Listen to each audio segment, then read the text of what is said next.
Novels forever में खुशामदीद। Novel कांच की चूड़ियाँ, जिसकी राइटर है ज़रीन आरजू, उसकी ये दूसरी एपिसोड है। तो आइए स्टार्ट करते हैं इस दूसरी एपिसोड को। हमीद की शादी हो रही थी। वो खुद कार्ड देने के लिए आई। वो बहुत खुश थी। मुसर्रतें उसके अंग अंग से फूट रही थी। अंदरूनी खुशी इंसान को हसीन तर बना देती है। इस बात का एहसास उसे देखकर अतिया को बाखूबी हो गया, मगर हमज़ा की आंखों की वीरानी बढ़ गई। ये कार्ड रख लो अतिया, और शादी पर एक हफ्ता पहले ही आ जाना। गैरों की तरह वक्त वक्त आने की ज़रूरत नहीं। अभी इतनी तैयारी बाकी है। अम्मी से अकेले सब नहीं होता है। तुम्हारे आने से कुछ ढार्स बन जाएगी। सुनहरी रंग का खूबसूरत कार्ड था। अतिया ने वो कार्ड हमज़ा के सामने नहीं किया, उसकी दिल हजारी के ख्याल से।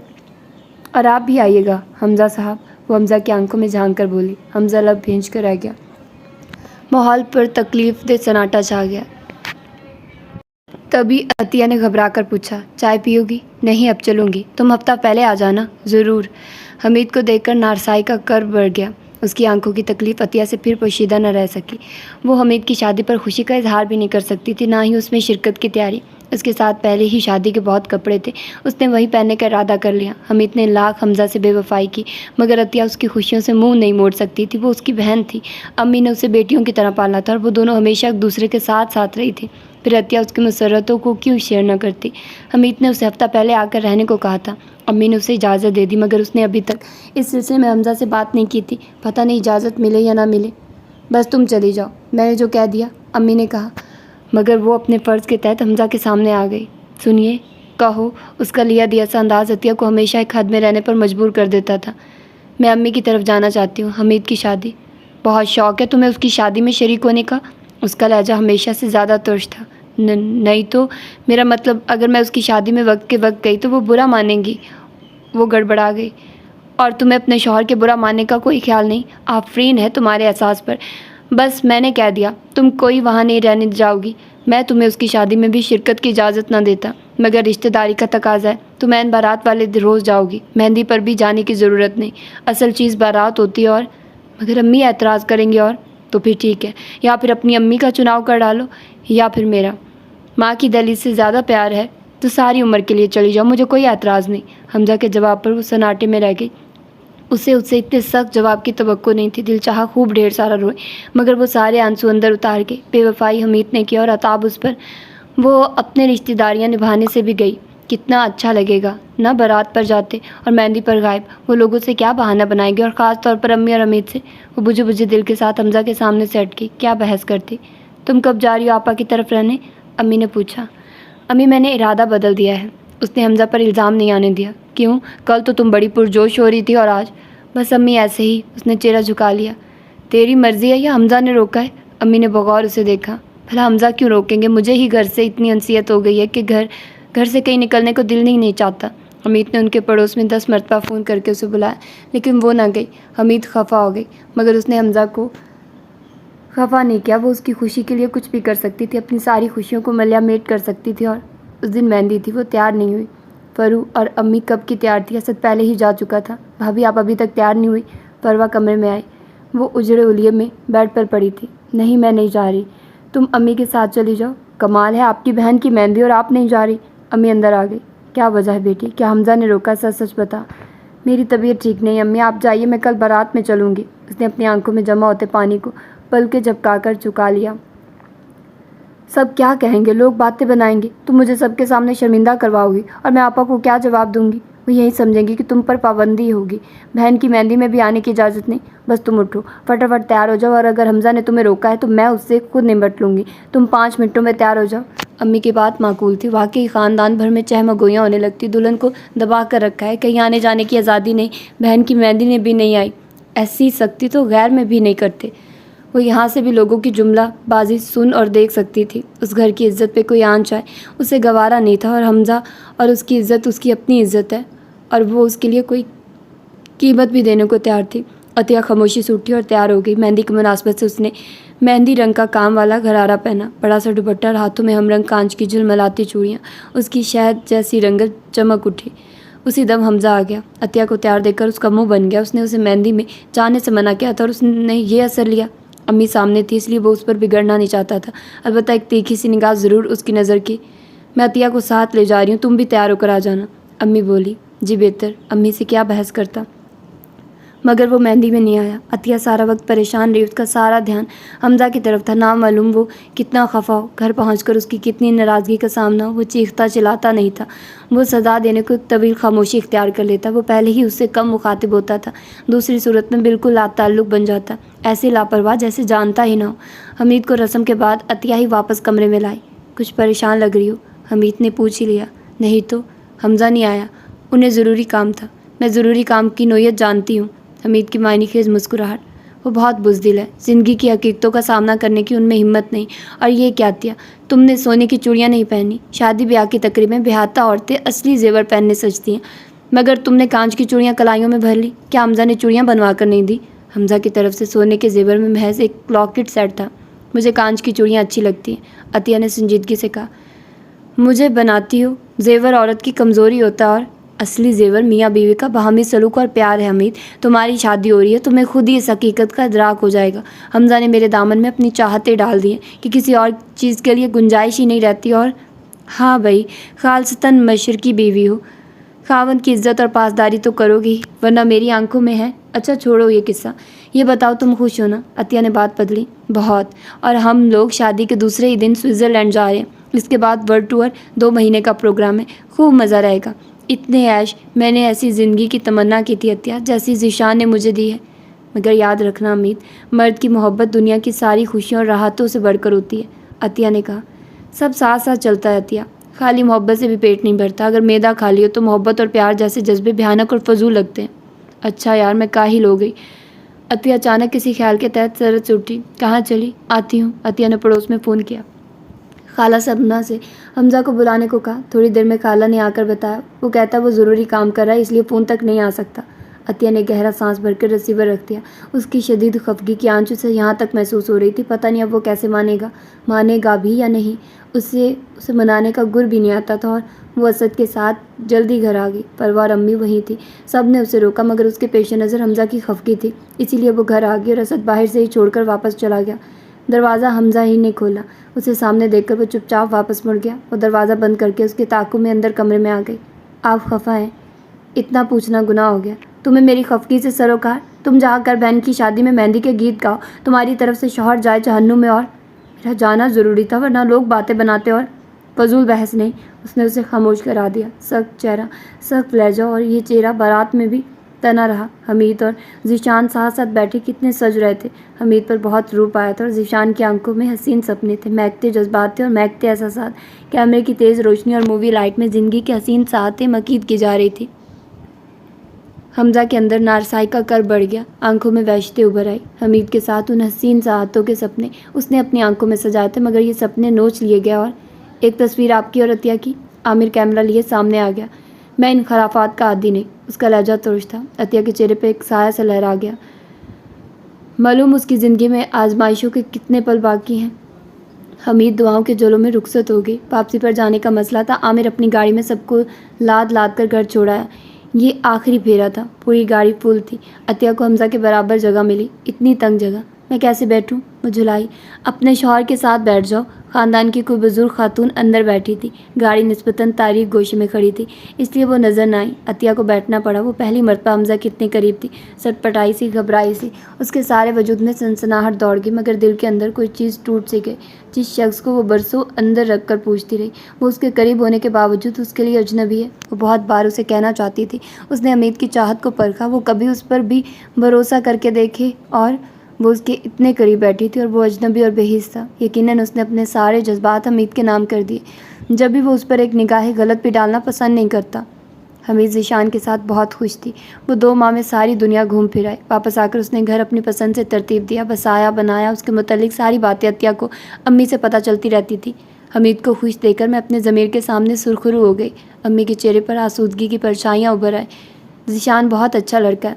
उसने हमीद को हथेली का छाला बनाकर रखा है, फिर कितने बहुत दिन से पर लगा कर उड़ गया। अतिया की ज़िंदगी वैसी ही रूखी फीकी रही, और हमजा की वही अजनबियत और लापरवाही। वो कैसा पत्थर था जिसे सर टकरा टकरा कर वो खुद लहू लुहान हो गई। वो अंदर के सन्नाटों से घबराती तो अम्मी के पास 2-3 दिन रह आती। वो समझती थी उसकी अदम मौजूदगी को हमजा महसूस करेगा, मगर वो कुछ ना कहता। वो अपनी मर्ज़ी से जाती, अपनी मर्ज़ी से वापस भी आ जाती। हमजा ने कभी उसे फ़ोन करके वापस घर बुलाया भी नहीं था। वो अम्मी की तरफ हफ्ता भर से थी। उस दिन अम्मी तो उसे ज़बरदस्ती अपने घर में ले आई। वो शहज़ादियों की तरह रह रही थी, खूब ऐश, बेतहाशा इमारत और सबसे बढ़कर बेतहाशा मोहब्बत करने वाला शौहर। अतिया को उसकी किस्मत पर रश्क आया। वो किसी का दिल तोड़ने की गुनाहगार है, मगर फिर भी कितनी आसूदगी में है। शौहर की पूरी तवज्जो और मोहब्बत उसे हासिल है, और एक वो है जो उसकी सितमगर की एक निगाह को भी तरस रही है। ये अपना अपना मुकद्दर है। मुलाजिम ढेरों लवाजमात से भरी ट्राली सामने घसीट लाया। आज तुम खाना भी खाकर जाओगी अतिया? नहीं अमीर, चाय के साथ ही इतना कुछ है, खाने की बिल्कुल गुंजाइश नहीं। और तुम पहली मर्तबा घर आई हो, ऐसे थोड़ा ही जाने दूंगी। मेरे ख्याल में ज़ीशान के ऑफिस फ़ोन कर देती हूँ, हम तीनों बाहर खाना खाएंगे। अतिया मना करती रह गई। अमित ने ज़ीशान को फ़ोन कर दिया। सॉरी डार्लिंग, आज ज़रूरी मीटिंग है, तुम ऐसा करो अतिया को खुद ही ले जाओ। मेरी तरफ से माजरत कर लेना जान, प्लीज़। इतने मोहब्बत भरे लहजे में माजरत की अमित बड़े फ़ख्र से अतिया को बताती रही, और फिर वो उसके ना चाहने के बावजूद भी चाइनीज़ रेस्टोरेंट घसीट लाए। खूब ढेर सारा ऑर्डर दे दिया। गरम गरम खाने से उठती भाप की दूसरी तरफ बिल्कुल अचानक देखने पर लम्हा भर को अमीर जैसे पत्थर हो गई। उसके पैरों के करीब कोई पटाखा सा छूटा।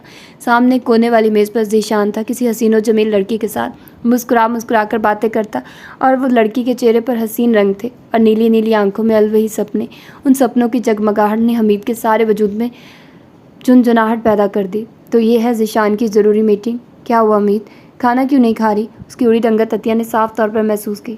पता नहीं अतिया, यहाँ मेरी तबीयत क्यों घबरा रही है, चलो यहाँ से चलते हैं। मगर तुम बड़े शौक से मुझे यहाँ लाई थी, और फिर ये खाना? अतिया ने हैरत से कहा। फिर खाना भाई, और खा लेंगे। वो उठकर बाहर निकल गई तो अतिया ने भी पैरवी की। हुआ क्या है? अमित ने कोई जवाब नहीं दिया, और अतिया ने ज़्यादा इसरार से पूछना भी मुनासिब नहीं समझा। अलबत्ता उसका जहन कई दिनों तक उलझा रहा। हमीद की तरफ से परेशानी, न जाने क्या मसला था। मगर उस दिन हमीद उसकी तरफ चली आई, रोई धोई और सूजी आंखें लेकर, बिखरे बाल, मलगजा हुलिया। क्या हुआ अमीद? अतिया धक से रह गई। हमीद का ये हुलिया ज़रूर कोई बड़ी परेशानी है, वरना वो उस रद्दी हालत में। अतिया, वो उसके गले लगकर रोने लगी, हिचकियाँ ले लेकर। क्या हुआ है हमीद, कुछ बताओ तो सही। अतिया के दिल में बुरे बुरे बसबसे आ रहे थे। वो उसे कमरे में ले आई। अम्मी ठीक है ना? और ज़ीशान?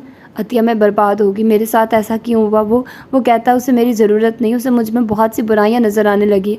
वो कहता है मैं बददिमाग हूँ, चिड़चिड़ी हूँ, उससे झगड़ा करती हूँ। तुम्हें बताओ, अगर शौहर वक्त पर घर ना आए, सारा सर दिन गायब रहे, तो क्या एक बीवी को उससे इस्तफार का कोई हक नहीं? मैं जानती हूँ अतिया, वो मुझसे क्यों उकता गया। उसकी ज़िंदगी में मुझसे ज़्यादा हसीन लड़की आ गई है, तो मैं उसे उसकी ज़िंदगी का गलत फ़ैसला नज़र आने लगी। वो लड़की उसके साथ घर आने लगी थी। वो पता नहीं कब से मेरी आंखों में धूल झोंक रहा था। उस दिन तुम्हारे साथ जो मैं रेस्टोरेंट से भागी, तो तब मैंने ज़ीशान को उस लड़की के साथ देखा था। तब मुझ पर पहली बार ये राज खुला कि उसकी बेपनाह मसरूफियत की वजह क्या है। और तुम उसे आराम से समझाओ, अपनी मोहब्बत उस पर ज़ाहिर करो। अज़वाजी ज़िंदगी में बाहमी एतमाद सबसे अहम चीज़ है। और सब ख़त्म हो गया अतिया। मतलब? अतिया अनजाने खौफ से हकलाई। जिस तेज़ी से ये ताल्लुक़ कायम हुआ था, उसी तेज़ी से उसने अपना ये ताल्लुक़ ख़त्म भी कर लिया। उसने मेरे जज्बों और चाहतों का भी ख्याल नहीं किया। ज़ीशान ऐसा तो नहीं था अतिया, वो बहुत मोहब्बत करने वाला था, फिर वो क्यों बदल गया? या फिर हो सकता है मैंने ही उसे पहचानने में गलती और जल्दबाजी का मुजाहरा किया हो। उसने कहा था वो उस लड़की से शादी कर रहा है, मुझ पर सौकन ला रहा है। अगर मैं ये सब बर्दाश्त कर सकती हूँ, तो मुझे बेज़बान बनकर घर के एक कोने में पड़े रहना होगा। जिस घर पर मैंने हुकूमत की, उस घर के एक कोने में मैं फालतू सामान की तरह पड़ी रहूं और किसी दूसरे को दनदनाते देखती रहूं? नामुमकिन। मैं बेहिस नहीं हूँ। मैंने उसे दूसरी शादी की इजाज़त नहीं दी, तो उसने मुझे अपनी ज़िंदगी से निकाल दिया। इतनी जल्दी उसने अपना असल रंग दिखा दिया। वो अपनी दौलत के बलबूते पर जैसे चाहे खरीद सकता है, यह उसका दावा है। उस दावे की बदौलत उसने मुझे हमज़ा से जुदा कर दिया। और वो बुरी तरह रो रही थी, आंसू उसके गालों पर तेज़ी से बह रहे थे। ये सब मेरे किए की सज़ा। मैंने हमज़ा से भी तो हर ताल्लुक़ इसी बेदर्दी से तोड़ा था, जिस बेदर्दी से ज़ीशान ने अपना आप मुझसे छीन लिया। ये पिछला एक हफ़्ता मुझ पर क़यामत बनकर गुजरा। मैं रातों को सुलगती तड़पती हूँ। आज एहसास हो रहा है कभी हमज़ा भी यूं ही तड़पा सुलगा होगा। सच है अतिया, जो किसी का जहाँ मसमार करके अपना आशियाना बनाता है, उसके लिए इस दुनिया में कहीं राह निजात नहीं। मेरे लिए भी सारे ख्वाब चकनाचूर हो गए। मैंने ऊंची उड़ान भरनी चाही थी, मगर ये ना सोचा था अपनी इस्ताहत से ज़्यादा ऊंचा उड़ने से पर टूट जाते हैं। मैंने हमज़ा के साथ बुरा किया, मेरे साथ भी बुरा हो गया। मैं बहुत बुरी हूँ अतिया, मैं तुम सब की मुजरिम हूँ, मैं हमज़ा की मुजरिम हूँ। वो कह रही थी। अम्मी का क्या रद्द अमल है? अतिया को अपनी आवाज़ दूर से आती महसूस हुई। वो चुप होकर रह गई हैं। वो मेरी इस तरह अचानक बर्बादी का तस्वुर भी नहीं कर सकती थी। मैं बहुत खुश थी ना, फिर अचानक इतना बड़ा झटका। ज़ीशान ने तो कुछ कहने सुनने की गुंजाइश भी नहीं छोड़ी। उसने इतनी जल्दी राह बदल ली। अभी तो उस राह पर मैं चंद कदम चली थी और उसने मेरा साथ छोड़ दिया, किसी और मंजिल की जानिब बढ़ गया। और हिम्मत से काम लो हमीद। अतिया उसका दर्द अपने अंदर महसूस कर रही थी। ना खुदा ने ये कश्ती को डुबो दिया अतिया, और ये दुख सब्र से झेलना होगा अमीर। जिस पर क़यामत टूटती है उसे सब्र कहाँ, जो आग में जलता सुलगता है उसे ही उसकी अदद का अंदाज़ा होता है, वरना दूसरे लोग तो हाथ ही तापते हैं। मैं हमज़ा को ठोकर लगाकर समझती थी मैं सुकून में रह लूँगी, मगर मुझे अंदाज़ा नहीं था मोहब्बत करने वाले दिल को तोड़ना गुनाह है, क्योंकि मोहब्बत करने वाले दिल में खुदा बसता है और मैंने अपने खुदा को खफा कर दिया। मैं हमज़ा की मुजरिम हूँ। अतिया पत्थर बनी बैठी, बिल्कुल साकित। वो एक लफ्ज़ भी उसकी दिलजोई के लिए नहीं बोल सकी। ये मेरी सज़ा है अतिया, ज़ीशान मुझे छोड़ गया। जो खुद बेवफा होता है उसे ज़माने भर में कहीं वफा नहीं मिलती। मैं मर जाऊँगी अतिया, मैं ज़िंदा नहीं रह पाऊँगी। इस रोए ज़मीन पर मेरे लिए कहीं जाए पनाह नहीं बची। हमज़ा को मैंने खुद अपने हाथों से गंवा दिया। वो मेरी बचपन की मोहब्बत था। पता नहीं अतिया मुझे क्या हो गया था कि मैंने उससे मुँह मोड़ लिया और ज़ीशान की तरफ बढ़ गई। हालांकि चमकती रोशनियाँ पल भर को इंसान की निगाहें खैरा कर देती है, मगर उसका साथ नहीं देती। मैं बिल्कुल तन्हा रह गई अतिया, बहुत अकेली। वो बुरी तरह बिखर चुकी थी। तुम तन्हा नहीं हो अमीर, हम सब तुम्हारे अपने हैं। अम्मी, आमिर और मैं। अतिया को उसके आंसू तकलीफ़ दे रहे थे। अतिया, मैं हमज़ा से माफ़ी मांगना चाहती हूँ। मैं उसके सामने हाथ जोड़ लूँगी, वो मेरा गुनाह माफ़ कर देगा, तभी मुझे करार मिलेगा, वरना मैं यूं ही ताहयात सुलगती बिलगती रहूँगी। वो मुझे माफ़ कर देगा ना अतिया? और अतिया कह ना सकी। उस शख्स पर अभी तक तुम्हारा कब्ज़ा है, भला वो माफ़ क्यों ना करेगा?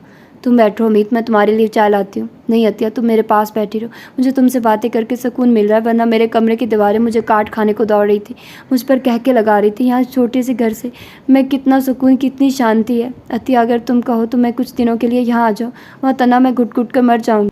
हाँ आ जाओ। सन्नाटे अतिया के अंदर उतरने लगे। शुक्रिया अतिया, तुम कितनी अच्छी हो। अच्छा तुम अपना मुंह हाथ धो लो, रो रो कर चेहरा बिगाड़ लिया। मैं तब तक तुम्हारे लिए चाय बना कर लाती हूँ, और ये मैले कपड़े भी उतार दो, कितने दिनों से यूं ही फिर रही हो। ठहरो, मैं तुम्हें अपना कोई जोड़ा निकाल देती हूँ। अतिया ने उसकी बात सुने बगैर अलमारी से उसके लिए गुलाबी खूबसूरत सूट निकाल दिया। वह सेन के कोने में गुसल खाना है। मैं जानती हूँ। पहली बार हमीद मुस्कुराए। जब तक हमीद तैयार हुई अतिया चाय बना लाई। हाँ अब इंसान बनी हो ना। अतिया ने चाय उसकी तरफ बढ़ाई। ये हमज़ा कब घर आता है? उसे देर तक बाहर मत रहने दिया करो। शादी के बाद मर्द का यूं बेमकसद घर से बाहर रहना ठीक नहीं होता। मेरी शादी तुम्हारे सामने है। ज़ीशान काम का बहाना करके घर से बाहर रहा और मेरे एतमाद को धोखा दिया। चाय की चुस्कियां भरते हमीद ने कहा, आज बादल फिर जमा हो रहे हैं, लगता है बारिश बरसेगी। अतिया ने बात बदल दी। ये मौसम ही ऐसा है, बरसात का, जब चाहे आसमान से पानी बरसने लगे। तुम बताओ अतिया, तुम खुश हो ना? हाँ बहुत। अतिया ने आंखें चुरा ली। मैं जानती थी हमज़ा तुम्हें बहुत खुश रखेगा, वो है ही बहुत अच्छा इंसान। मैं उसे बचपन से जानती हूँ। वो बहुत मोहब्बत करने वाला और पुरखुलूस शख्स है। वो तो मैं ही बदनसीब थी जो उसकी कदर न कर सकी। उसका खुला एतराफ़। अतिया एक लफ्ज़ भी हूँ हाँ का नहीं बोल सकी। कहीं जा रही थी क्या? नहीं तो फिर ये तैयारी? ओह अच्छा। हमीद का मायने खेज अंदाज। उसी दम बैरूनी कबाड़ बजा। हमज़ा आ गए, मैं उनके लिए खाना निकालती हूँ। ये उनकी आदत है, उन्हें घर में दाखिल होते ही खाने की ट्रे तैयार मिले। भूख उनसे बर्दाश्त नहीं होती। अतिया उठते हुए बोली, हमज़ा को मुझसे बेहतर कौन जानता है अतिया? हमीद का कहा जुमला अतिया ने उजलत में सुना नहीं। वो बावर्ची खाने में चली गई। इतनी देर घर से बाहर ना रहा करो हमज़ा। अतिया बेचारी सारा सारा दिन इंतज़ार में सूखती रहती है। अम्मी ने दहड़ी में खड़े होकर हमज़ा को समझाया। वहीं दरवाज़ा खोलने गई थी। मैं उसे इंतज़ार करने को कब कहता हूँ अम्मी? हर बीवी अपने मर्द का इंतज़ार करती है, भला कोई अपने मुंह से कहता है क्या? कमाल है, तू नहीं सुधरेगा। बेचारी बच्ची का कुछ ख्याल ही नहीं, ब्याह करे कोने में डाल दिया जैसे वो बेहिस है, पत्थर है। मैंने आपसे पहले ही कहा था अम्मी, ये जुल्म मत करें, मैं उसे खुश नहीं रख सकूँगा। जो मर्द अपनी बीवी को खुश रखते हैं, क्या उनके सर पर सींग उगे होते हैं? अम्मी गुस्से हो गई। वो चलाता अपने कमरे में आ गया। सामने बेड पर कौन? वो लम्हा भर को अंदर कदम रखते ठटका, रुका और फिर सर झटक दिया। वो हज़ार मरतबा अतिया के वजूद में हमीद का साया देख चुका था। वो उसकी ज़िंदगी से निकल चुकी, वो उसकी सोचों से क्यों नहीं निकल जाती? तब उसकी झुंझलाहट अरूज पर पहुँच गई। चूड़ियाँ बज उठी। वो मुद्दा लहजे में चलाया, तुमने फिर चूड़ियाँ पहन ली? जी चूड़ियाँ आपको पसंद जो है? ये आवाज़ वो झटका खा गया। उसके कानों को अब उसकी आवाज़ का धोखा भी होने लगा। ज़बान चलाती हो? वो गुस्से से आगे बढ़ा। क्या हो गया तुमको? आंखें खोल कर देखो, मैं अमीत हूँ। मुस्कुराती अमीत, गुलाबी लिबास में, वही अंदाज, वही मोहब्बत लुटाती आंखें, वही मीठा लहजा और वहीं उसकी चूड़ियाँ भरी कलाइयाँ। उसके असाब को जैसे झटका सा लगा। ये यहाँ क्यों? और वो अतिया कहाँ है? ये खाना ले लीजिए। पुश से अतिया की आवाज़ उभरी। हमज़ा का झुंझुनाया दिमाग अपने मामूल में आ गया। कम अज़ कम मुझे हाथ मुँह तो धो लेने दो। आते ही सर पर सवार हो गई। वो टका सा जवाब देकर सहन में लगे नलके की तरफ चला गया और वो हमीद के सामने खफत के साथ से सुर्ख पड़ गई। क्या हमज़ा हमेशा तुमसे इसी तरह मुखातिब होता है? हमीद ने कुरेदा। नहीं तो इस वक्त वो थके हुए आए हैं और गलती भी मेरी ही है। मैं उनकी आदत जानती हूँ कि वो मुँह हाथ धो के बगैर खाने को हाथ भी नहीं लगाते। अतिया ने जल्दी से अपनी और हमजा की पोजीशन संभाली, मगर अमित इन लम्हों में बहुत कुछ समझ गए और जान भी गई। हमजा का अपनी बीवी से ये अखड़ा अखड़ा लहजा, ये सख्त अंदाज, ये निगाहों में कड़वाहट, उसका मतलब है वो उसे अभी तक भूल नहीं पाया, उसके नक्श को अपने दिल से मिटा नहीं पाया। बचपन की परछाइयों से इंसान सारी ज़िंदगी छुटकारा नहीं पा सकता। उसकी मोहब्बत का पौधा बचपन से उसके दिल में लगा है, जो कब का तनावर दरख्त की सूरत इख्तियार कर गया। वो उस दरख्त को कैसे उखाड़ फेंके, और अगर उखाड़ भी दे तो उनकी जड़ें तो उसके वजूद के रेशे रेशे में फैल गई हैं। और हमीद के अंदर कोई मध्यम सा सुर बड़े सुरीले अंदाज में झुंझुनाया। हमजा आज भी उसका है, वो अतिया का होकर भी अतिया का नहीं। उसके चेहरे पर रौनक आ गई, उसकी बुझी आंखों की जोत दोबारा रोशन हो गई। वो चाहे तो आज भी हमजा को जीत सकती है। अतिया को उसके सामने हैसियत ही क्या, उसकी सिसकती ज़िंदगी को अब हमजा ही मुस्कुराना सिखा सकता है। हमजा हाथ मुँह धोकर वहीं बरामदे में पिछी हुई डाइनिंग टेबल पर जा बैठा। अतिया वहीं खाने की ट्रे ले आई। उसने ट्रे उसके सामने रखी तो हाथों की चूड़ियाँ बज उठी। ये चूड़ियाँ क्यों पहनी? वो बहुत खफा था, वो हमेशा उसे खफा रहता था। अम्मी ने ज़बरदस्ती पहना दी। उतारो इन्हें जाकर। वो आंखों में नमी लिए मुड़ गए। वो सर झुकाए खाना जहर मार करने लगा। ज़हन मुसलसल हमीद की तरफ लगा था। इस घर में हमीद के आमद का मकसद, वो यकीनन अपने घर में बहुत खुश है। ये किसक, ये चुभन, ये मुसलसल अजियत। चूड़ियों की खनक उसके करीब ही उभरी। कैसे हैं आप? उसका लगावट भरा अंदाज उसके बिल्कुल सामने बैठ गई, जज्बे लुटाती आंखों समेत। अपने लगाए ज़ख्म देखना चाहती हूँ? देख लो, इन ज़ख्मों के बावजूद मैं बड़ी कामयाब ज़िंदगी गुजार रहा हूँ, मुतमईन हूँ, पुरसुकून हूँ। मगर तुम यहाँ इस छोटे से वसीदा मकान में क्यों? ज़ीशान के आलीशान महल से क्या कोई रास्ता इस तंग सी गली तक आता है? ज़ीशान का वो महल मेरी मंजिल नहीं था, मेरी मंजिल हमेशा से तुम ही थे। मगर मैंने नादानी से रास्ता बदल लिया, तुम्हारी बेलौस चाहतों की कदर नहीं की। वो ताल्लुक़, वो एहसास जो हम दोनों के दरमियान था, मैंने उसे अपने पागलपन में भुला दिया। नतीजा ये निकला कि मैं भी सुकून से न रह सकी, अपनी मुराद ना पा सकी। ज़ीशान तुम्हारी तरह पुरखुलूस नहीं था हमजा, वो मुझे छोड़ गया। और वो बेआवाज़ रोने लगी। हमजा ने चौंक कर उसे देखा। हमजा, ये तुम्हारे जज्बों को रोंदने की सज़ा मुझे मिली है, प्लीज़ मुझे माफ़ कर दो। तुम्हारे दिल को ठेस पहुँचाकर मैं एक पल भी सुख का नहीं पा सकी। अब यहाँ क्या लेने आई हो? मैं इस घर में वो साहतें ढूंढने आई हूँ हमजा, जो हमारे जज्बों की शिद्दतों की गवाह थी। और शट अप हमीद, तुम जानती हो तुम क्या कह रही हो? वो हौले से घर आया। मैं अच्छी तरह जानती हूँ हमजा, मैं क्या कह रही हूँ। मैं अपने लफ्ज़ों की अहमियत से वाकिफ़ हूँ। अब आई हो तो क्यों आई हो? अब जबकि हम दोनों के दरमियान सदियों का फासला ऐसी खलीज है जिसे पाटना हम दोनों के बस में नहीं। मैं अपने रास्ते की हर रुकावट हटा दूंगी हमजा, मुझ में इतना दम है। अतिया तुम्हारी बहन है अमित, मगर सगी बहन नहीं। तुम मेरी जीत की खुशी थे, जो मेरी नादानी के सबब उसका मुकद्दर बन गई। अब मैं लौट आई हूँ तो मैं अपना हक, अपनी खुशी उससे छीन लूँगी। हम दोनों महज एक दूसरे के लिए बने हैं हमजा। मेरे अंदर आज भी तुम ही सांसें लेते हो, मेरे रूम में आबाद हो। प्लीज़ अमित, मेरा दिमाग ख़राब मत करो। वो झुंझलाया। मैंने सुना था हमजा, मोहब्बत कभी नहीं मरती, ये किसी न किसी सूरत इंसान के अंदर मौजूद रहती है, चाहे कितने ही फासले दरमियान में आ जाए। फिर तुम्हारे अंदर मोहब्बत क्यों मर गई? इसका मतलब है तुमने मुझसे कभी मोहब्बत नहीं की थी। तुम्हारे सारे जज्बे झूठे थे, सारे एहसासात महज दिखावा थे। मैं नादानी में तुम्हारी वफ़ाओं की कदर ना कर सकी, मगर तुम क्यों बदल गए हमजा? हम दोनों की मंजिल एक है, राहें एक हैं, तुम्हें मुझसे कोई नहीं छीन सकता। प्लीज़ अमित, खामोश रहो। उसके दिमाग की नसें फटने लगी। ठीक है, तुम अच्छी तरह सोच लो हमजा, मगर मैं जानती हूँ जीत मेरी होगी, मेरी बचपन की चाहत की होगी। तुम मेरा एतबार कर लो हमजा, मेरा एतबार पारा पारा मत होने देना। और कमरे की खिड़की से उन दोनों को देखती अतिया का दिल बंद होने लगा। तो हमीद अपनी जगह दोबारा लेने आन पहुंची। वो गलती पर थी, उसका सब्र कभी हमजा को नहीं जीत सका। उसके लबों की खामोशी कभी हमजा को अपना नहीं बना सकती। हमीद हमेशा से उसके अंदर थी और सदा अंदर मौजूद रहेगी। उसे खो देने के बावजूद वो पल भर को उसे नहीं भुला सका था। वो उसकी सूरत में हमीद की सूरत खोजता रहा। और ऐसे क्यों बैठी हैं भाभी, तबीयत ठीक है? फरवा अंदर आ गई। ठीक हूँ, वो नकाहत से बोली। आप तो बहुत जर्द हो रही हैं, तुम्हारा वहम है। वो बावर्ची खाने में मम्मी के पास आ गई। वो हमजा और हमीद के पास नहीं गई, और जाती भी क्यों? अपनी शिकस्त का सामना करना आसान काम नहीं होता, और फिर दोनों इतने अरसे बाद बिछड़े मिले। नामालूम कितनी हकायतें बयान करने को होंगी। वो खामखा दरमियान में जाकर अपनी ज़ात को बेमाया करे। और किन सोचों में हो बेटी, क्या कोई मसला है? अम्मी ने चौंकाया। नहीं तो, और ये हमीद किस इरादे से आई है? ज़ीशान से शादी के बाद वो कभी इस घर नहीं आई। देख बेटी, एक नसीहत पल्ले बांध लो, अपने शौहर को कभी इतनी छूट नहीं देनी चाहिए कि वो तुम्हारी आंखों के सामने किसी दूसरे से गप्पे लगाता फिरे।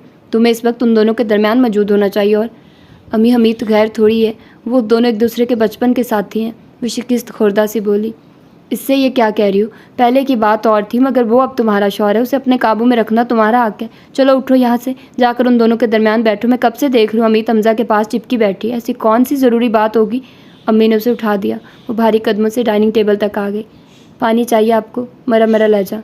बड़ी जल्दी ख्याल आ गया, यह नवाला हलक में फंसा है। वो हमेशा उसे काट खाने को दौड़ता था और अब हमीद के सामने उसकी तजलील। मैं पानी लाती हूँ। हमीद मुस्तैद से उठ के उसके हाथों में पड़ी चूड़ियाँ बज उठी। ये चूड़ियाँ उसके हक पर डाका डालना चाहती हैं। हमजा को कांच की चूड़ियाँ हमेशा ही हमीद की कलाइयों में भली लगी और उसे किस बुरी तरह अपनी कलाइयाँ सूनी करने को कह दिया। क्या इन चूड़ियों पर उसका हक नहीं? अभी थोड़ी देर पहले बेहद दुखी होते चूड़ियाँ उतारते उसने वहशत से सोचा था। ये पानी ने।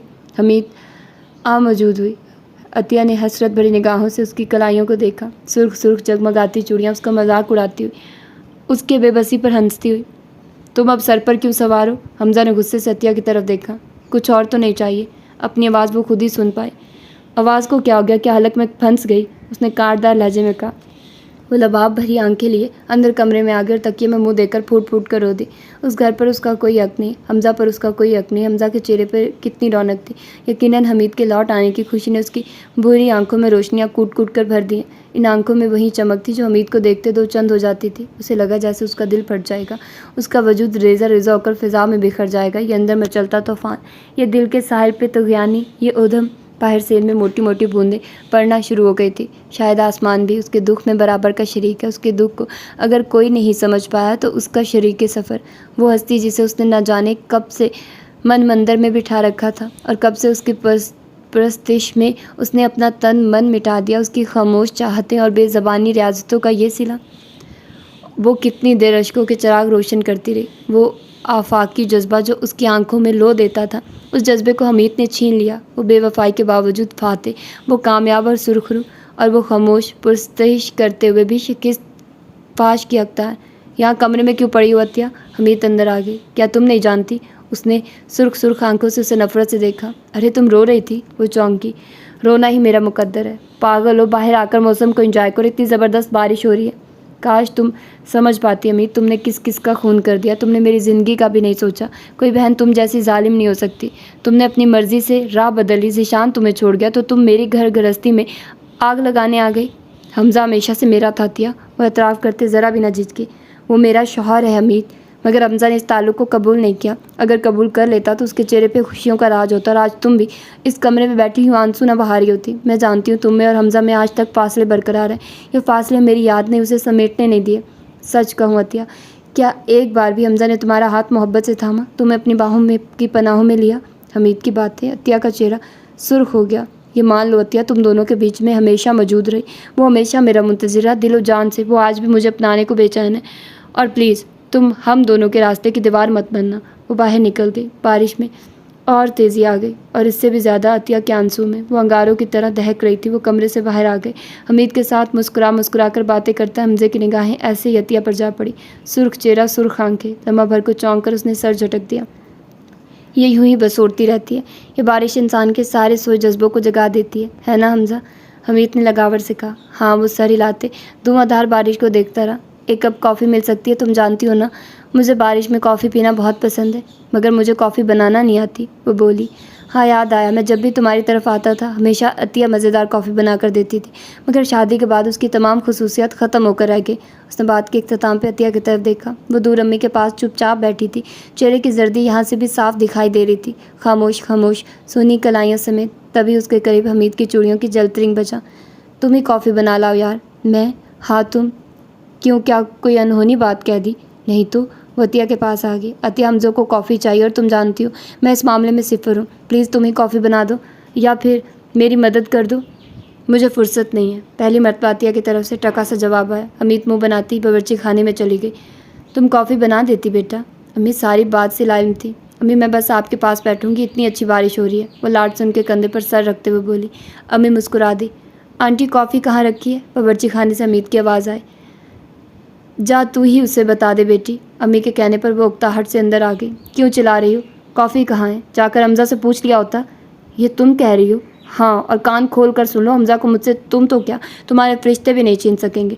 मैं हरगिज़ तुम्हें अपने घर नकब लगाने की इजाज़त नहीं दूंगी। तुम कभी मुझसे नहीं जीत सकती अतिया। हमीद सहर खन से मुस्कुराए।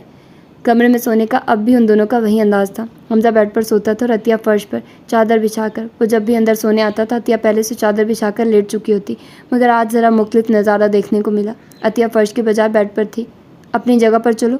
दरवाज़ा बंद करते हुए बोला, मेरी जगह यहीं है। आज उसके तेवर जारहाना थे। क्या बकवास है? अगर ये बकवास है तो आप फर्श पर मज़े से सो सकते हैं, मुझे कोई ऐतराज़ नहीं। आज की और पहले दिन वाली अतिया में ज़मीन आसमान का फ़र्क था, वो उलझ गया। देखो अतिया, मैं इस मूड का आदी नहीं हूँ और मैं भी इस मूड की कभी आदी नहीं रही जो आप शादी के बाद से अब तक मुझे दिखाते रहें। आपको सोना हो तो सो जाइएगा, वरना मुझे नींद आ रही है। शब बखैर। वो मज़े से बेड पर फैलकर करवट बदल गई। हमजा को बादल नख्वास्ता फर्श पर सोना पड़ा। सोया क्या, वो सारी रात उसने करवटें बदलते बदलते गुजार दी। सख्त फर्श पे उसकी कमर अकड़ कर रह गई। पता नहीं अतिया कैसे इस फर्श पर हंसी खुशी सो जाती थी। ये उसका हौसला था। उसे एक रात सोना पड़ा तो उसके 14 तबक रोशन हो गए। सारे जिस्म की हड्डी हड्डी दर्द करने लगी। यही मुझे नींद नहीं आ रही। उसने अतिया का कंधा जलाकर जाकर हिलाया। पहली मर्तबा उसने उसे छूकर बात की थी। तो फिर मैं क्या करूं? उसने नींद में डूबी आवाज़ में कहा। मैं तुम पे पानी का सारा जग खाली कर दूंगा। वो झुंझलाया। उसे बहुत गुस्सा आ रहा था उस लड़की पर जो उसे बेआराम करके खुद मीठी नींद के मज़े ले रही थी। तो फिर आप भी बेड पर सो जाइए। वहीं गनूदगी भरी आवाज़। हमजा ने झुंझलाकर उसे परे धकेला। खुद एक तरफ सिमट कर लेट गया। करवट के बल सारी रात लेटा रहा। फिर भी आंख लग गई। फर्श पर सोने से उस तरह सोना 1000 दर्जे बेहतर था। सुबह पहले उसकी आंख खुली, हालांकि अतिया उससे पहले उठ जाती थी और उसके लिए गरम गरम चाय बना रहा थी, मगर रात से सब उल्ट हो रहा था। वो बेड पर भी सो गई और सुबह चाय बनाने भी नहीं उठी। अतिया चाय बना लाओ, उसने पुकारा। वो टच से मस्त ना हुई। अतिया चाय। अब के उसने कंधे को ज़ोर से हिलाया। खुद बना ले, हवासों में हो तुम। रोज़ मैं बनाती हूँ, आज अगर आप बना लेंगे तो क़यामत नहीं आ जाएगी। और सुने, अगर अपने लिए चाय बनाई है तो एक कप मेरे लिए भी बना दीजिएगा। उसे घूरता कमरे से बाहर निकल गया। बुड़ बुड़ करता बावर्ची खाने में आ गया। उस सतिया की बच्ची से तो वो बाद में निपटेगा। ये चाय की पत्ती कहाँ रखी है और चीनी? वो डब्बे उठा उठा कर पटकता रहा। पूरे 20 मिनट बाद चाय बना सका, मगर इंतहाई कड़वी कसीली चाय। उसने सारी चाय फेंक दी। आज अम्मी भी नहीं उठी। रात देर से सोई थी। सुबह की नमाज़ पढ़कर वो दोबारा जा सोई। उसने बराबर वाले कमरे में झांका। हमीद फरवा के साथ सो रही थी। वो सारे घर का चक्कर लगाकर दोबारा कमरे में आ गया। सारी रात बारिश बरसती रही थी। अब भी मौसम अबर-आलूद था। अतिया पे निगाह पड़ते उसके अंदर गुस्सा दोबारा उबलने लगा। ये बेखबर सोई लड़की गंदमी रंगत लांबी चोटी तकिए के करीब पड़ी थी और घनेरी पलके बंद। पहली बार उसे बगौर देखा और तभी गंदमी रंगत ने मुंह में नमकीनी सी घोल दी, मगर सर झटक दिया। जब अतिया की आंख पूरी तरह खुली तो वो कमरे की खिड़की के करीब पड़ी कुर्सी पर बैठा था। खिड़की से बाहर देखता शायद बारिश शुरू थी। अतिया ने आवाज़ से अंदाज़ा लगाया। हमजा ने उसे उठते देखा तो मुंह फुलाकर बोला। इसी जाविये पर कर लिया उसका ख्याल था। वो उसके करीब आकर अपने रवैये की माफ़ी मांगेगी, नाश्ते का पूछेगी, मगर वो हवा के झोंके की मानित करीब से गुजरती बाहर आ गई। वो झुंझलाया। वो उसकी एक एक हरकत पर नज़र रखे हुए था। वो नल के पास गई, दांत साफ किए, मुंह हाथ धोया। कितनी देर तौलिए से चेहरा थपथपाती बरसती बूंदों को इत्मीनान से देखी गई। धुला धुलाया फ्रेश चेहरा। मुझे नाश्ता चाहिए। तंग आकर वो बोल पड़ा। अम्मी से कहिए, वो अभी तक नहीं उठी। तो फिर हमीद से कहिए। क्यों हमीद क्यों? वो यहाँ मेहमान है। वो मेज़बान बनने के लिए ही मेहमान बनी है। वो कह ना सकी, महज सोच कर रह गई। अच्छा बहस मत करो, ये नखरे क्यों दिखा रही हो? नरम लहजे में बोला। अगर नखरे पहले दिखा दिए होते तो अब आप सुधर चुके होते। दोबारा सोचा, कहा नहीं। अच्छा भूखा मारोगी, यही समझ लीजिए। वो तख्त पे बैठकर बारिश का नज़ारा करने लगी। उस लड़की ने उसे अपना किस कदर आदी बना लिया। उसे खुद पर ताव आने लगा। भला उस पर इतना इन्हिसार करने की ज़रूरत? और वो हमीद, वो भी अभी तक नहीं उठी। क्या घोड़े बेचकर सोती है वो? अम्मी उठिए। तो हमजा ने अपने दिल की पड़ास निकाली। इस घर में कोई किसी को पूछने वाला है भी या नहीं? कब से भूखा मर रहा हूँ। रात भी खाना ठीक से नहीं खाया था, मगर यहाँ परवाह किसे है? अतिया ने नाश्ता बना कर नहीं दिया क्या? ये नौबत ही नहीं आई। वो सुलगा। अच्छा तबीयत ख़राब होगी उसकी। तबीयत ख़राब है या मुझे तंग कर रही है आपकी बहू? अम्मी को हंसी आ गई। अच्छा ज़्यादा सीख पाने की ज़रूरत नहीं, अभी नाश्ता बना देती हूँ। हमीद उठ गई थी। नहा धोकर तैयार होकर वो हमजा के सामने आ बैठी। कैसे हैं? कैसा हो सकता हूँ? ज़िंदगी अजीरन है। वो अतिया को सुना रहा था। अतिया लाताल्लुक से अपने नाखूनों पर नेल पॉलिश लगाती रही। ये कौन सा वक्त है नेल पॉलिश लगाने का? वो झुंझलाया। जी फरमाइए। मेरे कपड़े इस्त्री कर दो, मुझे ज़रूरी काम से जाना है। मेरी नेल पॉलिश ख़राब हो जाएगी, और फिर इतनी बारिश में आपको क्या ज़रूरी काम है? हाँ, ये तो उसने देखा ही नहीं बारिश हो रही है। उसे तो बस मज़े से बैठी अतिया की लाताल्लुकी खुल रही थी। दोपहर में क्या पकेगा भाई? परू का पूछना गुनाह हो गया। मेरा भेजा, बड़ा करारा जवाब था। अतिया को हंसी आ गई, जिसे छुपाने को उसने सर झुका लिया, मगर परू नाश्ते की ट्रे पकड़ते बोली, मुझे अम्मी ने पूछने को कहा था। हमजा और हमीद एक साथ नाश्ता कर रहे थे। हमजा बड़ी गहरी गहरी नज़रों से उसे देख रहा था, मुस्कुरा रहा था।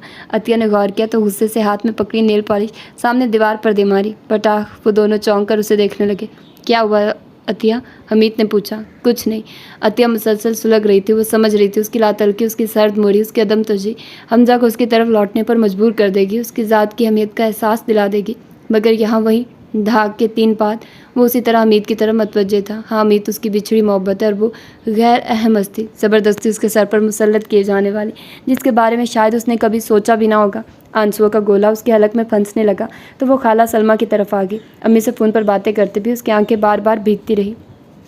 अम्मी, हमीद को आप वापस बुला लें, उसका घर बर्बाद हो चुका, मगर अब वो मेरा घर बर्बाद करने के दर पे है। मैं अपनी आंखों से सब लुटता नहीं देख सकती। और हमीद दुखी है बेटी, वो यहाँ घर में वहशतों में डूबी थी। मैंने ही उसे तुम्हारी तरफ जाने को कहा था और तुम। मगर अम्मी, वो हमज़ा के साथ, हमज़ा तुम्हारा शौहर है अतिया। अम्मी ने उसकी बात काटी। अम्मी, आप नहीं समझेंगी, हमीद की हर गलत बात और गलत हरकत को आप नज़रअंदाज कर जाती हैं। तुम्हें कुछ अंदाज़ा है आजकल अमीद किस तकलीफ़ से गुजर रही है, कितनी अजियत में है वो। बसा बसाया घर उजड़ जाए, मोहब्बत करने वाला शौहर ज़िंदगी से निगाल पार फेंके तो इंसान की ज़िंदगी रूखी भीखी हो जाती है। तुम्हारी तरफ इसलिए भेज दिया कि वो संभल जाएगी, उसे अपने दुखों के आसार से निकलने में आसानी रहेगी। तुम नहीं जानती अतिया, हमीद मेरी जिम्मेदारी है, उसे ज़िंदगी में खुश रखना मेरा अरमान भी है और फ़र्ज़ भी। उसकी माँ उसे मेरे भरोसे पर छोड़ गई। तुम फिक्र ना करो, मैं उसके इस बारे में कुछ और सोच रही हूँ। अगर आमिर मान जाए तो हमीद की ज़िंदगी आसूदा हो सकती है। और मगर वो आमिर उसे अपनी बहन समझता है, अतिया बोली। वो उसकी कज़न है, सगी बहन नहीं। और फिर अतिया, जब अपने ही उसका साथ नहीं था तो वो कहाँ जाएगी? मैं आमिर से बात करूँगी, उसे मानना पड़ेगा। हमीद की ज़िंदगी का सवाल है। अम्मी ने फ़ोन रखा तो सामने आमिर को खड़े पाया। किसे मानना पड़ेगा अम्मी, और क्यों? मैं अतिया से तुम्हारी ही बात कर रही थी आमिर। हमीद की तरफ से मेरा ज़हन मुसलसल परेशान है। बेचारी बच्ची ने इतनी ही उम्र में इतना बड़ा दुख उठा लिया और ये उसकी गलती है, उसने अपने किए की सज़ा भुगती है। हमज़ा में क्या कमी थी भला? इतना मुखलिस शख्स जिसकी गलती थी और किसकी बहनें? इस बहस में पड़ने की ज़रूरत नहीं। हमारे पेश नज़र महज हमीद की खुशियाँ होनी चाहिए और वो खुद अपनी दुश्मन है, फिर कोई दूसरा इस सिलसिले में क्या कर सकता है? आमिर, अम्मी बेहद संजीदा हो गई। मैं सोच रही हूँ हमीद ता हयात इस घर में रहे। जितना मैं और तुम उसे समझते इतना कोई गैर नहीं समझ सकता। इसलिए मैंने फ़ैसला किया कि तुम्हारी और हमीद की शादी कर दी जाए। अम्मी की बात पर आमिर का एकदम पीछे हट गया एक झटका। मेरी शादी हमीद से? हाँ, मगर अम्मी ये कैसे मुमकिन है? मैंने हमेशा हमीद को एक बहन की निगाह से देखा है। और आमिर, हमीद तुम्हारी सगी बहन नहीं है, उसे मैंने अपने हाथों से पाला है। मैं उसकी ज़िंदगी को अंधेरों में भटकते नहीं देख सकती। उसके साथ रहते तुम्हें भी उससे उतनी हमदर्दी ज़रूर होगी कि कोई अजियत उसका सुकून और उसकी ज़िंदगी तबाह ना कर दे। मेरी बात समझो बेटा, उसे अपना लो, मुझे उसकी माँ के सामने सुरखरू होने का मौका दो। हमीद की वजह से मेरी रातों की नींद उड़ चुकी है। इन दिनों वो कितनी मुरझा गई है, कितनी चुप चुप हो गई है। दूसरों के दुख अपने दामन में समेट लेने वाले अजीम होते हैं बेटा। किसी के आंसू पूछ लेना इबादत है। अम्मी कहती रही, वो चुप रह गया। वो उनका सादतमंद बेटा था। उसकी ज़िंदगी से अंधेरा दूर कर दो बेटा। उसे हम सब की तवज्जो, दिलजोई और मोहब्बत की ज़रूरत है। वो बिन माँ की बच्ची, वो पहले ही बहुत तन्हा है और इस हादसे के बाद वो मज़ीद बिखर कर रह गई है। माना तुमने हमीद के बारे में कभी इस अंदाज में नहीं सोचा, मगर बेटा हालात और वक्त की नज़ाकतों के मुताबिक इंसान को बहुत कुछ करना पड़ता है। लेकिन अम्मी, क्या हमीद राज़ी हो जाएगी? वो मध्यम आवाज़ में बोला। यकीनन हम सब उसे खुशियाँ देना चाहते हैं अम्मी। उसने अपना झुका सर ऊपर उठाया। जो आपके जी में आई कीजिए, कुछ मत पूछिए। आप जानती है ना, मैंने आज तक आपकी हुक्म अदुली नहीं की, अब भी सरकशी नहीं करूँगा। आमिर, अम्मी ने फ़ौरन मुसर्रत से उसे गले से लगा लिया। मुझे तुमसे यही उम्मीद थी बेटा। अतिया फ़ोन करके वापस लौटी तो तेज़ बारिश में भीग चुकी थी। उसने एक नज़र बरामदे की तरफ देखा। हमीद और हमज़ा उसी पोजीशन में थे। अलबत्ता हमज़ा नाश्ते से फारिग हो चुका था और बड़ी फरागत से हमीद से मसरूफ़ गुफ्तगू था। कोई हड़बोर्डिंग नहीं, किसी की खफगी का कोई ख्याल भी नहीं। इतनी बारिश में कहाँ गई थी? अम्मी ने पूछा। घर अम्मी को फ़ोन किया है। उसका लहजा भरा गया। कोई ख़ास बात बेटी? ऐसे ही उनकी खैरियत दरियाफ्त की है। दोपहर में क्या पकाना है बेटी? हमज़ा तो कुछ बता ही नहीं रहा। अम्मी, आज दोपहर में दाल और आलू की भुजिया बना लो और साथ में चावल, वो बोली। उसे पता था हमज़ा को दाल और आलू की भुजिया सख्त नापसंद है। वो हमेशा खाना हमज़ा के पसंद और नापसंद को मद्देनज़र रख कर बनाती थी, मगर आज उसने सोच लिया वो क्यों हर बात में उसकी पसंद का ख्याल रखे, जब उसे उसकी परवाह नहीं, जब वो उसके एहसासात का ख्याल किए बगैर हमीद से सर जोड़े बैठा तो वो किस लिए उसकी फ़िक्र में दुबली होती फिरे। और फिर जब आप किसी को अपनी जानिब मुतवज्जे करना चाहते हो तो आप सीधी राह से हट जाएं या फिर मामूल से हटकर कोई रवैया इख्तियार कर लें। कोई चौंका देने वाला अमल करें। वो बावर्ची खाने में मसरूफ़ थी। फरू मदद में पेश थी। हमज़ा ने अंदर बावर्ची खाने में झांका। अतिया, मेरा एक सूट भी इस्त्री नहीं। अतिया उसकी तरफ मतवज्जे नहीं हुई, हंडिया में डोई घुमाती रही, जैसे उससे ज़्यादा दिलचस्प और अहम काम उस रोई ज़मीन पर कोई दूसरा नहीं। मैं तुमसे मुखातिब हूँ अतिया, कदर झुंझलाई आवाज़ में कहा गया। जी। उसने चौंक कर उसे देखा, जैसे अब आवाज़ सुनी हो। वो दरवाजे के फ्रेम में बरहम चेहरा लिए खड़ा था। मेरा सूट इस्त्री कर दो, मैं मसरूफ़ हूँ, खाना पका रही हूँ। इससे पहले वो कभी हिज्जत नहीं करती थी। जितना भी अहम काम कर रही होती उसके एक इशारे पर उठ जाती थी, और आज उसका रवैया उसकी समझ से बाला तर था। उसे मुसलसल सुलगाए दे रहा था, और वो उसकी बेतुजी और लापरवाही का बिल्कुल आदी नहीं था। फरू बैठी थी, इसलिए वो किसी बहस या झगड़े के बगैर मुड़ गया। भाभी, मैं हंडिया देखती हूँ, आप सूट इस्त्री कर दें भैया, खफा होंगे। फरू बोली। सब खैर है। अतिया के लहजे में इत्मीनान था, और फिर उसने बावर्ची खाने की खिड़की से देखा। हमीद बड़ी मुस्तैदी से हमज़ा का सूट इस्त्री कर रही थी। वो नहा धोकर बाहर निकला तो खाना तैयार था। खाना देखते ही उसका मूड बिगड़ गया। उसने पानी का गिलास जोरदार आवाज़ समेत टेबल पर पटका। ये खाना है तो और क्या है? असद बोला। अम्मी, आपको मालूम है मुझे ये कतई पसंद नहीं, मगर फिर भी बना दिया। और अतिया भी खूब जानती है, मगर यहाँ किसी को किसी की पसंद की परवाह ही कहाँ है। सभी अपने अपने मूड में मस्त हैं। वो बरहमी से अतिया को देख रहा था। वो इत्मीनान से दाल चावल खा रही थी। अब जो भी पका है खा लो, अम्मी नरमी से बोली। मुझे भूख नहीं।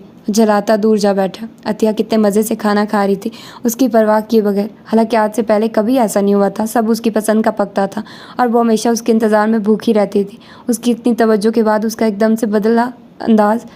जो खाना है बाज़ार से ला दे, अतिया पका देगी।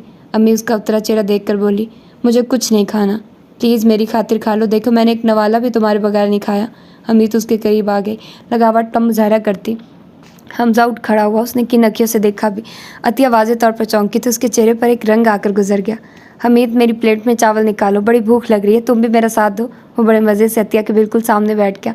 चावल अतिया के हलक में फंस गए। उसने आंखों उठाकर सामने नहीं देखा, ना ही पलकें उठाई। अपना नापसंदीदा खाना हमीद के एक इशारे पर खाने चलाया। उसका हलक नमकीन हो गया।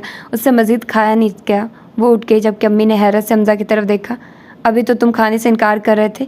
हमीद के कहने पर खा रहा हूँ, वो अतिया को सुना रहा था। अतिया मेज़ पर से बर्तन समेटने लगी। तुमने खाना सही से नहीं खाया बेटी। अम्मी ने उसका चेहरा देखा, भीगी आंखें। खा लिया, इतना ही खा। वो बावर्ची खाने में चली गई, और वो हमज़ा के साथ बैठा खाता रहा। हमीद उसकी जगह लेने आन पहुंची। उसे अपनी शिकस्त तस्लीम कर लेनी चाहिए। वो कितनी देर बावर्ची खाने की दीवार से टेक लगाए बेदम बैठी रह गई। बाहर से हमज़ा और हमीद के हंसने की आवाज़ें आ रही थी। हमज़ा हमीद की संगत में कितना खुश है, कितना खिलखिला रहा है, और उसने आज तक उससे सीधे मुंह भी बात नहीं की थी। कभी उससे नरमी से नहीं बोला था। शादी से लेकर उसका आज तक का सारा अखड़ रवैया उसे याद आ रहा था। और वो कमरे में आ गई। जब उस घर को इसकी ज़रूरत नहीं तो फिर यहाँ क्यों पड़ी है? इस घर को संभालने वाली आ चुकी। वो कभी उसका था ही नहीं। हमीद हमेशा उसके दिल में मौजूद रही, और उसने सोचा जैसे अतिया का दिल बंद कर दिया।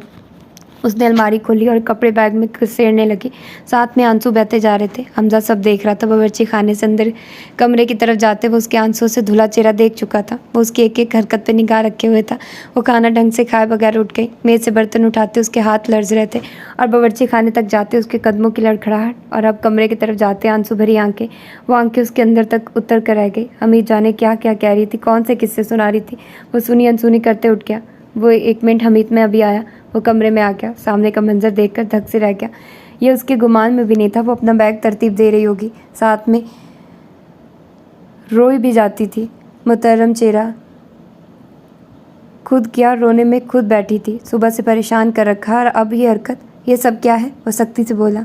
अतिया जवाब दिए बगैर अपना काम करती रही। पहले कपड़े अंदर घुसेड़े, फिर जूते, और फिर सारी चूड़ियाँ निकाल कर बेड पर फैला दी। उसकी सोनी किलाइयाँ। ये सब क्या कर रही हो अतिया? वो हकला रहा था। पहली बार जा रही हूँ, दिखाई नहीं देता। मतलब आपका दिल फिर से आबाद हो गया। अब मेरी क्या ज़रूरत? और हाँ, ये सारी चूड़ियाँ आप हमीद को दे दीजिएगा, इन पर उसका हक है। हमीद का? सवालिया अंदाज में पूछ रहा था। बन रहा था या उसे बना रहा था? वो बैग बंद करके जाने को मुड़ी। रुको प्लीज़। वो रास्ते में आ गया। क्यों रोका है? आंसू एक बार फिर उसके गालों पे तेज़ी से फिसलने लगे। मुझे तनहा किसके हवाले छोड़कर जा रही हो?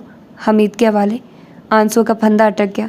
या वहशत, ना मालूम तुम क्या समझ रही हो। तुम शायद समझ रही हो मैं हमीद की वजह से तुमसे दूर रहा, और उसकी बेवफाई के बावजूद उसे अपनाने को तैयार।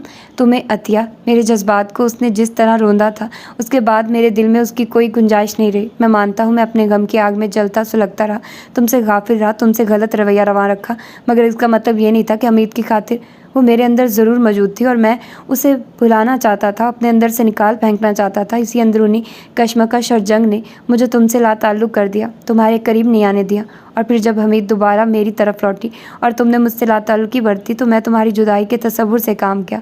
तुम्हारे बदले में हमीद मुझे हरगिज़ गवारा नहीं। ये इदराक मुझ पे हो चुका और मैं कैसे मान लूँ। अभी खाने पर आप उससे घुल मिलकर बातें कर रहे थे और वह यकीनी से बोली, वो तो तुम्हारी लाताल्लुक़ी पर महज तुम्हें जलाने को किया। रात से तुमने मुझे मुसलसल परेशान कर रखा है, सुबह से नाक में दम कर रखा है। जानती हो ना मैं तुम्हारा आदी हो चुका हूँ। यहाँ से वहाँ तक मुझे तुम दिखाई देती हो। वो बड़े जाम नरम लहजे में कह रहा था, बड़ी गहरी नज़रों से देख रहा था। पहली बार अतिया के लिए उन रोशनियों भरी आंखों का सामना दुश्वार हुआ। मैं नहीं मानती, वो हथेलियों से सुर्ख आंखें रगड़ते हुए बोली। ना मानो, खुद ही मेरी मोहब्बत अपने आप मनवा लेगी। और ये बताओ, ये कलाइयाँ क्यों सोनी है? आपने ही कहा था, मगर अब भी मैं ही कह रहा हूँ, अब इनमें मेरे नाम की चूड़ियाँ खनकनी चाहिए, समझी? लाओ अपने बाजू, मैं खुद चूड़ियाँ पहनाऊँगा। हमज़ा ने उसकी कलाइयों में चूड़ियाँ भर दी। सारी चूड़ियाँ चनक उठी। इन चूड़ियों की आवाज़ सुनो अतिया, इनमें मेरी मोहब्बत का इकरार है। वो मुस्कुराया। अतिया का चेहरा लाल गुलाबी हो गया और दरवाजे के करीब से एक साया दूर हो गया। उस साये ने पहचान लिया था चूड़ियों की उस गवाही के बाद उसका वजूद यहाँ बेकार है। वो बैरूनी दरवाजे की तरफ आ गई। सामने आमिर था। मैं तुम्हें लेने आया हूँ हमीद। और हमीद ने उसके कदम से कदम मिला दिए। तो ये था इसका सेकंड और लास्ट पार्ट। होप सो कि आप लोगों को पसंद आया हो। मुझे ऐसा इतना कोई ख़ास पसंद नहीं आया नॉवल, बट खैर मैंने पढ़ दिया। अब स्टार्ट किया था तो फिर मैं इसको दरमियान में नहीं छोड़ सकती थी। मतलब इतना बुरा नहीं था, अगर बहुत बुरा होता तो फिर मैं दरमियान में छोड़ देती, लेकिन इतना बुरा नहीं था तो इसलिए फिर मैंने नहीं छोड़ा। तो इतना तो बनता है ना, इतना तो चलता है। तो फिर मिलते हैं किसी और अच्छे से नावल के साथ। टिल देन अल्लाह हाफिज़।